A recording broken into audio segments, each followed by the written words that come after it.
Clara pushed open the side gate of the Oliveira estate with both arms, and her body slightly leaned forward, as if she didn't want the world to notice her arrival. Her light blue uniform was clean, neatly pressed, but her worn-out sneakers told a different story. It was still too early. The sun hadn't yet warmed the cold dawn, and the dry garden branches whispered secrets only she could hear. She walked the stone path to the service door, nodded silently to the cook, and grabbed her cleaning supplies. As always on Tuesdays, she headed straight to the second floor. The library was her favorite room. It carried a rare peace, scented with old books and polished wood. She always started with the windows, always. It was the only time she allowed herself to think of her own life. In the reflection of the glass, she saw more than her face. She saw questions she tried to bury, dreams she had given up on before even trying. That's when she saw him. There, on the balcony of the next room, stood a man, tall, composed, hands in the pockets of his dark coat, and eyes fixed on her as if trying to decode a riddle hidden in her movements. Clara quickly looked away, her cheeks warming. He said nothing. He simply turned and disappeared. She thought it was coincidence, but the following days, he was there, always watching, never speaking. And somehow, that disturbed her more than words ever could. That night, Clara had a strange dream.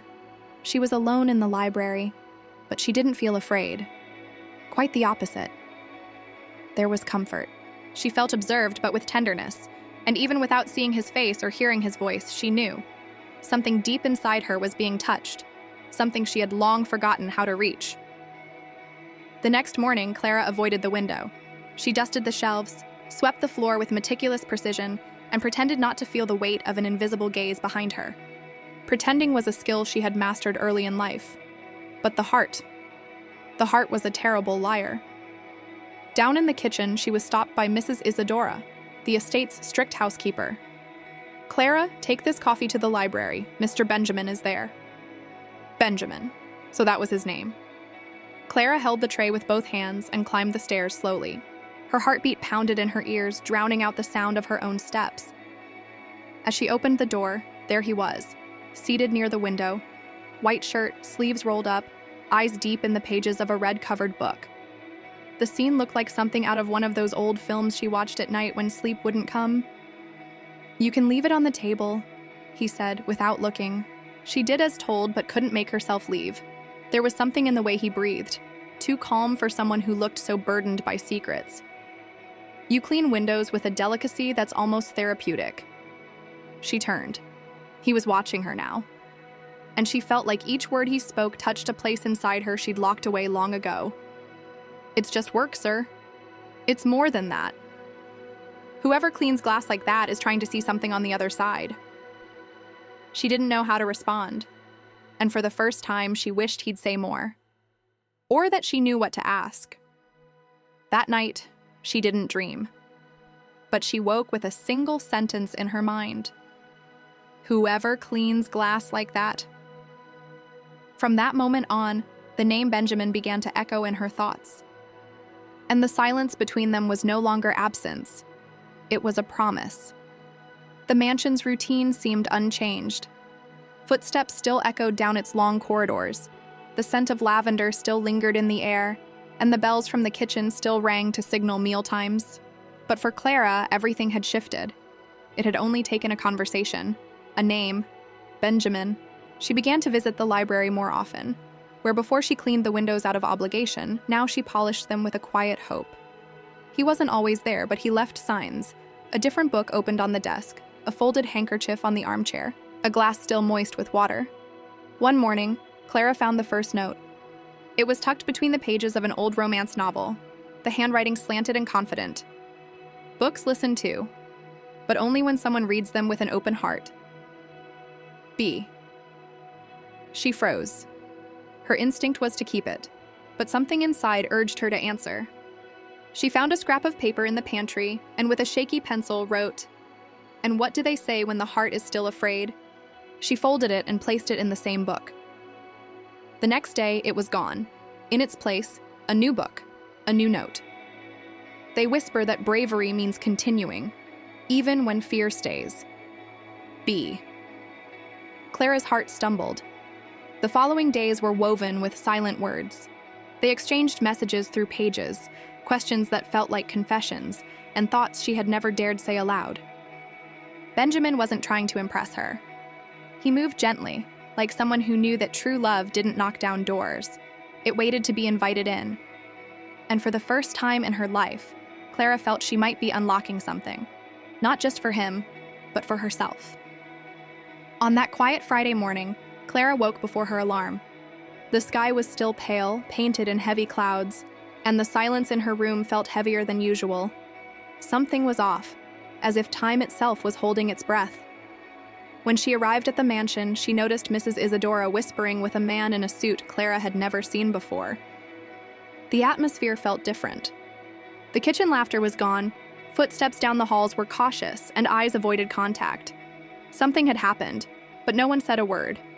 Benjamin didn't appear that day, nor the next, nor the week after. The library felt lifeless, the armchair untouched, books closed, windows dull. Clara continued her cleaning routine, but every corner felt like it echoed with his absence. As if he had been carefully removed from the scene, like a missing comma in a poem abruptly cut short. On the 10th day, she could no longer bear it. She waited until the end of her shift, climbed quietly to the library, and opened every book they had once shared. Nothing. No answers. Only silence. Until, between the pages of a forgotten volume, she found an envelope with no name. Inside, a single sentence. Some disappearances aren't escape, they are protection. She read it again, and again. Protection from what? From whom? Clara sank into his armchair and for the first time, let the tears fall. Not because of what was written, but because of everything left unsaid. The silence, once filled with meaning, now felt like a wound. And yet, she still hoped, with a lump in her throat and a quiet flame in her chest. Weeks dragged by like clouds that never poured.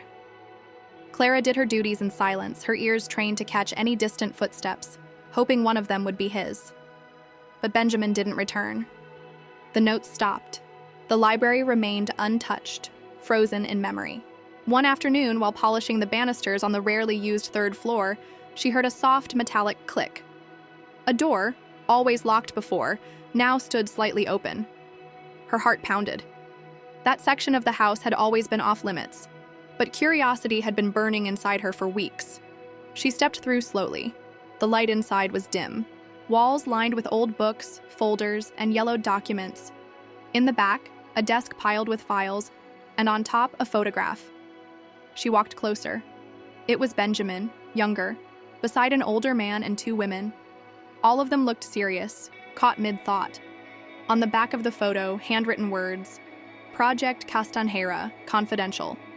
Benjamin L. Duarte, 2014. Duarte. The same surname as the family who owned the estate. Benjamin wasn't a guest. He was an heir. The room spun. At that moment, Mrs. Isadora appeared at the doorway. "You shouldn't be here, Clara." She tried to explain, but the housekeeper raised a hand, her tone softening. "He asked us not to tell you, not even you." Clara's voice trembled. "Where is he?" Isadora hesitated. "Benjamin left to protect what's still being built, and to protect you as well." The words hung in the air like smoke. Protect her? From what? Clara walked back down the stairs in silence, her thoughts louder than ever.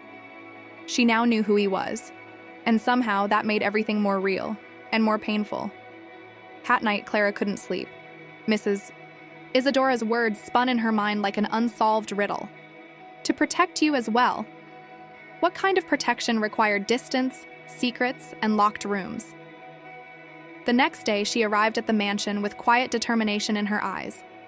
She climbed to the library with a full heart and trembling fingers.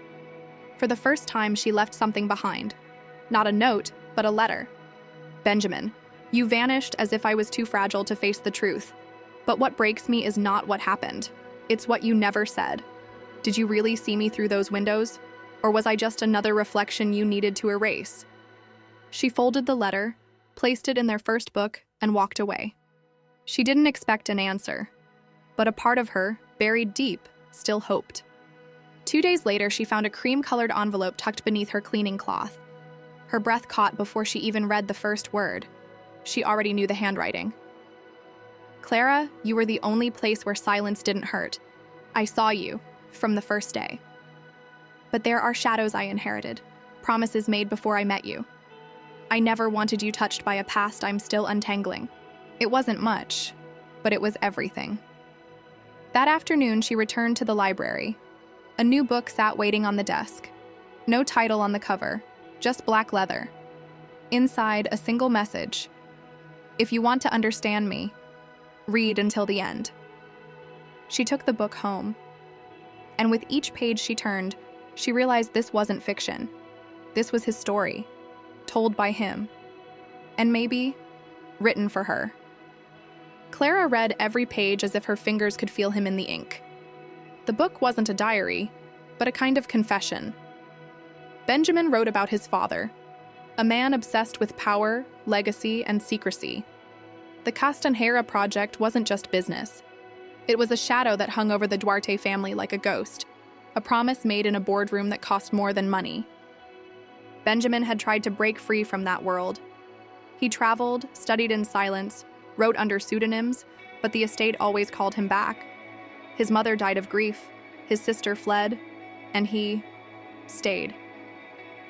The final chapter was dated just a week before his disappearance. Sometimes we leave not to run away, but to buy time, to undo what should never have been done. Clara closed the book with trembling hands. For the first time, she didn't cry. She understood. Benjamin had never truly belonged to the world he was born into, but he saw something in her, a different kind of truth, a stillness he could trust. She returned the book to the library the next day, and beside it, she left a note. If silence was your way of keeping me safe, then I'm breaking it to bring you back. Come home. She didn't expect a miracle. She just needed him to know that she was no longer afraid of the dark he carried, and that she'd wait, not in silence, but in strength. That night, Clara left the window open, just in case the wind remembered the way back to her. The days that followed were quiet, but not empty. Clara moved through the mansion with a gentler rhythm, as if something in her had finally exhaled. She no longer searched the hallways for shadows or stared at the library door waiting for it to creak open. She had let him go, but not the part of him that stayed. Sometimes she would catch herself setting 2 cups of coffee in the kitchen, folding towels in pairs, leaving a chair slightly pulled back, as if someone had just stood up. Habits born of longing, or maybe of hope. One evening after her shift, she walked back to her small apartment at the edge of the estate grounds. The moon was soft, the air still. She entered her room and paused at the doorway. On the windowsill, where only dust used to rest, sat a single book. Black leather. No title. Next to it, a folded coat. His coat, and beneath it, a letter. I read every word you wrote, and I finally believed that not all endings must be silence. I've come back, not because I finished what I needed to do, but because you gave me the reason to begin again. If you still want to, let's write the rest together. B. Clara pressed the paper to her chest and sat on the edge of her bed. The left side, the side that had been empty for so long. That night, Benjamin knocked softly on her door, and when she opened it, she didn't ask questions. She simply stepped aside. No promises were made, no grand declarations, just a quiet return. And when they lay down, his hand found hers between the sheets. Not like before, but better. Real. He had returned to the one place where silence wasn't a wound, to the only window that had ever shown him his true reflection.